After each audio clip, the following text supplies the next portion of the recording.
Donc, les vins français dans les pays de l'Est, donc c'est une zone globalement qui est très hétérogène et très différente, mais en moyenne, on parle d'une part de marché d'environ 8% à 18% quand on parle de l'Allemagne, avec une présence qui est quand même assez marquée et assez importante. Alors, est-ce que les vins français restent des vins qui sont perçus comme des vins compliqués? Oui, oui, on reste sur des vins qui sont perçus comme des vins de grandes occasions, des vins qui peuvent être difficiles à aborder et donc des vins qu'il faut expliquer, surtout sur des pays comme les pays baltes et les pays de l'Est qui n'ont pas une culture viticole importante ou une tradition viticole. Donc c'est décisif et en même temps, c'est des vins qui sont perçus comme des vins de très grande qualité. Donc dans la mesure où il y a une montée en gamme de ces marchés, un vrai développement économique, c'est un intérêt intéressant pour la France et une vraie opportunité pour se positionner. Mais il faut expliquer.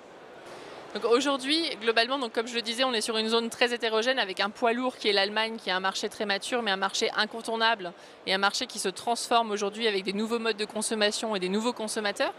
On a des pays qui sont des pays assez matures, je dirais, les pays scandinaves, où il y a une vraie dynamique, il y a une progression très forte des vins bio, une progression très forte sur des nouveaux emballages, comme le bag-in-box, comme les emballages individuels, sur lesquels il est important de se positionner. Et donc la France a vraiment de larges atouts pour le faire.